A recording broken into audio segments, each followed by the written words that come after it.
disadvantaged learners. It was presented by Intercambio, which is itself a 501c3 nonprofit based in Boulder, Colorado. Intercambio has a curriculum, a membership program, and paid for ESL classes. And I encourage you to look at their website. Becoming a member with them might be something the South Bay Literacy Council wants to consider. At the San Antonio conference, Maureen and I were lucky to meet a couple of people from the South Coast Literacy Council, which is also a volunteer literacy organization in Orange County. And South Coast Literacy is a member of Intercambio, and I believe they use Intercambio's curriculum. And I know that South Coast would be willing to talk with us more about it. So it's something we might want to consider. I know we've been talking about pronunciation quite a bit lately, the last few workshops, and there was some reluctance to talk about it again. But at the last tutors talk, Aaron mentioned the color vowel chart. And this workshop that I attended in San Antonio introduced and provided practice with the color vowel chart. And Intercambio created a video that's very similar to the workshop that I attended. So rather than me droning on about it, I thought I'd just present part of their video. I'm not going to show the whole thing, but it's a good 10 minutes. So we think pronunciation is really important. We know there's 4 skills in reading and writing, and pronunciation is definitely part of speaking, but it's such an important part because if students have the right grammar, they can speak fluently, their vocabulary is great, but they don't have the correct pronunciation, it's really difficult to be understood, and that's very discouraging. The great thing about pronunciation is that it's something that everyone can work on. You're an intro student or a very advanced student, everyone can improve their pronunciation. And we find that when they do, it really builds their confidence to know, hey, you know, I'm saying this correctly, people will understand me, and it takes away some of that fear our students have. All right, so how many syllables would you say that this word has? 1 or 2? Well, it really depends on where you live. So for me, I say crayon, my husband says crayon. So the first rule of pronunciation is to teach where you live. You have an accent, I have an accent, we all do. And so just embrace it, and that's what your student is going to learn. So English can be a struggle. Let's look at some of the reasons why. There's lots of new sounds, and with new sounds comes a lack of physical practice. The spelling in English can definitely create some confusion. The stress in English is challenging. And finally, with vowel sounds, there's multiple possibilities. So how many sounds are there in English? We know we have 26 letters in the alphabet, but somehow the 26 letters make 4 sounds. And just to give you an idea of kind of where we sit compared to some other languages, here you go. So as you can see, we don't have the most, but we're far from having the least. So let's talk specifically about vowels. We've got 5 letters, A, E, I, O, U. And if you learn like me, sometimes Y. And those 5 letters in all combinations make 15 or 16 vowel sounds, once again, depending on where you live. So because some of these sounds are so new, the physical act of producing it can be difficult for our students. They've never done it before. Think about a time when you had a new physical skill, like Pilates or maybe throwing a ball correctly. The first times I learned how to throw a ball, it felt super awkward, it felt weird. It actually didn't feel as right as throwing it the wrong way. But with repetition, repetition, repetition, and practice, practice, practice, it got better and better until it became second nature. So we want to make sure that students get that repetition and practice, and that's where the vowel chart comes in. All right, another thing that's difficult is that we have one vowel that can have many different sounds. So here we have the letter O, but we have O, so, on, of, women, work. So that's confusing. And on the other side, we have different combinations of vowels that make the same sound. So here, all of these words have the in them. Dress, friend, bread, any, said. And if you're like me, you never really thought about it. Those are all the same sound, but they are, and that's confusing. So this is where the color vowel chart comes in and helps us out. We work with stress and sound, and create a common language for you and your student to use when talking about those 15 or 16 different sounds. We're going to look at stress before we get to the chart. So what is stress? Each word has one primary stress syllable. And what that means is we say that syllable a little higher, maybe a little longer, a little louder. So in one syllable words, it's easy. Great. The whole word is your stress syllable. In multi-syllable words, there's only one stress syllable, or primary stress syllable, I should say. Amazing. Amazing. I'm exaggerating a little, but do you hear it? And even when we use phrases, we have one word that's stressed more than the others. Out of this world, right? All right, so in our books, if you're using Confidence and Connections, we have some practice for students on finding that stress syllable. So here you can see where we're going library, library. That first syllable is the stress syllable. For the second one, if I was doing it in my class, I'd experiment with it, try it both ways. Is it weekend, weekend, stressing the first syllable, or weekend, weekend, stressing the second syllable? If like me, you hear that is the first syllable of the word.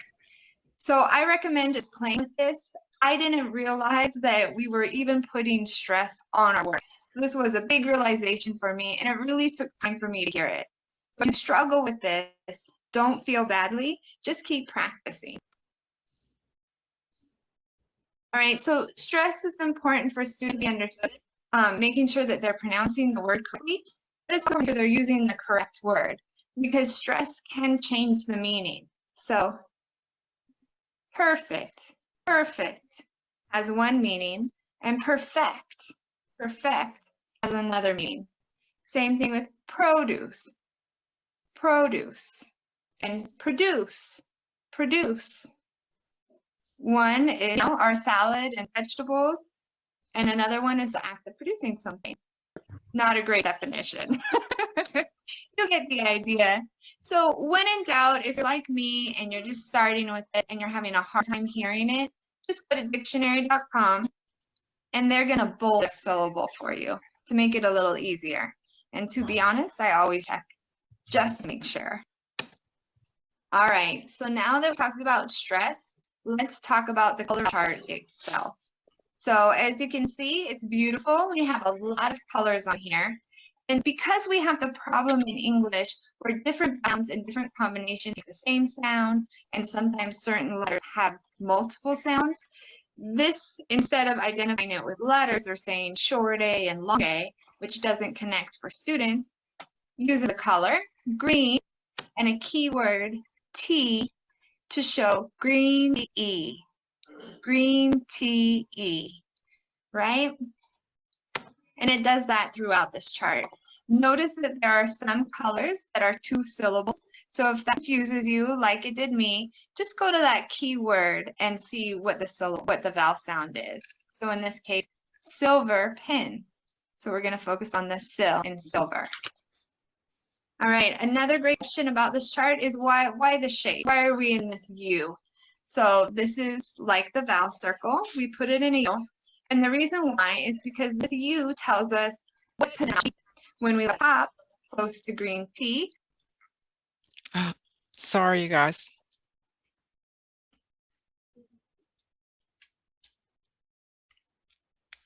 Sorry, I did that. We see we're smiling, green T-E, and our mouth is pretty much closed. As we work our way down, our lips are gonna come closer together a little bit, and our jaw is gonna go lower each time until we finally get to black cat, ah, right? Once we turn the corner and we come up, our mouth is getting more closed and our lips are getting close together and get to blue moon, ooh. All right, so this part, I'm gonna ask you to be silly, and in the corner of your home or wherever you are, please repeat after me. It will really help you if you. Green T-E, silver pin I, gray day A, red pepper F, black cat ah. And feel how your jaw just went from being really close to opening wider and wider. Now we're down here. Olive, sock, aw. And here we have a sound that I don't know how to make, so I'll do my best. Auburn dog. Aw. That was terrible. So this is a sound that people have who live in Boston and places like that. So if you live there, you want to teach the sound separately. For me, I don't even teach Auburn dog because for me, it's the same as olive, sock, aw. Auburn dog, aw. All right, let's keep going around. Turquoise toy, boy. Orange door, or. Rose boat, o. Wooden hook, blue moon, oo. Purple shirt, a cup of mustard, There's that two-syllable word again, and we're focusing on White tie, I.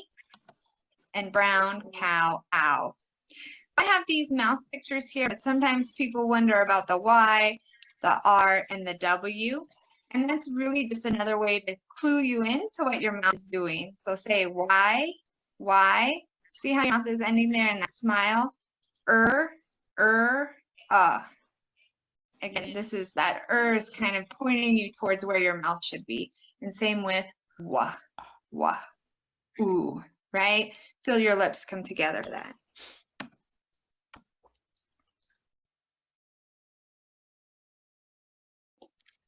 All right, so we're going to put these two things together now, word stress with the color vowel chart.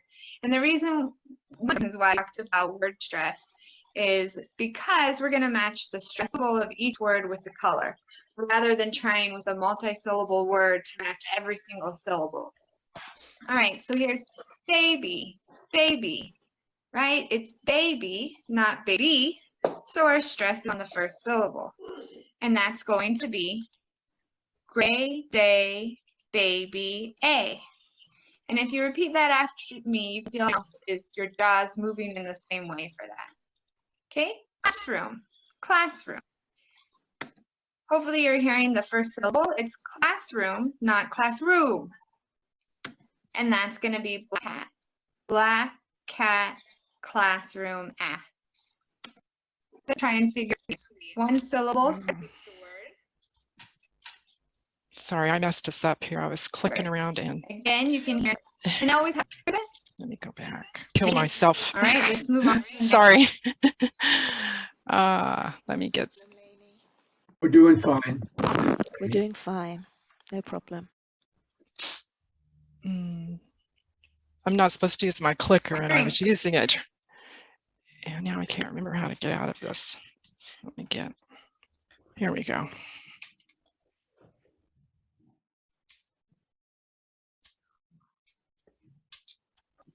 All right, so there's 3 steps to using color vowel chart, and we've been doing them all along, but just to make it more clear for you, or clearer, first you want to underline the primary stress syllable. So in potato, it's te. Second, you want to select the color and keyword that matches with that primary stress syllable. In this case, it's gray day. Finally, to increase muscle memory, and also check to make sure you pick correctly, say the color with the keyword, the new word, and the vowel sound. Gray day, potato, A. All right, one more time. Let's practice again. Okay, so that was the color vowel chart very quickly. The other thing they tend to do is they use hand gestures. So when you're saying baby, you on the stress syllable, you do your hand like that. So there's also a lot of physical response with it. So the color vowel chart looked really interesting to me, and I'm planning on using it. There is a learning curve associated with it. You just don't pop those things out of your mouth real fast without a little practice, but it's not hard. And there's a ton of information on the internet about it. I found this fascinating video from Karen Taylor, who is one of the creators of the color vowel chart. And the video is much too long to present here today, but she describes how to use the color vowel chart to teach rhythm and stress of English language, and she describes how to use it with the jazz chants. And I was just fascinated with it, found it very interesting. So I'll definitely provide the link to that if you're more interested in it. You know, be sure to look at it. And if anybody wants to learn how to use this with me, let me know. We can do it together, because I don't know, you know, I know it's about what you've seen, but I found it very interesting. So that was my favorite workshop. Are there any questions yet? Any about that or anything else? Hey, Laney, this is Mary Nell, did they talk about at what level this is useful or at what level it should be introduced? Any level, from the beginning to the very end. Yeah. Okay. And yeah, and the where you live is a, you know, she listed all those words that use the S sound. Well, I don't say any, I say any. So Yeah. I wouldn't have called those words at all. But anyway, that I found that interesting. And are these lessons all available on intercambio.org? No. Well, the video I showed you is available, but all those lessons, no. But there are lessons for every vowel sound. I believe they're either on the internet or they're on Intercambio. So yes, there are some lessons available. Okay. Yeah. Laney, I put some links in the chat. So there's a sample worksheet from colorvowel.com. There is a Google Doc. And then Literacy Minnesota also has some good resources there. Okay, But yeah. that cup of mustard and the other exercises that you're showing, that interactive chart is the first link. Okay. From americanenglish.state.gov. Great. I'll be sure to put that in all the notes to y'all. Yeah, as you're going through your vocabulary, you identify what color of word it is, and you write it on that chart that Erin mentioned. And then when they take it home, they know how to pronounce it. You know, they can say, "Oh, that's a gray word. It's baby, not babby or baby or whatever." You know. So anyway, it's rather interesting. Okay. Any other questions there? All right. My next favorite workshop was about using News for You. It was presented by New Readers Press, which is the publishing arm for ProLiteracy.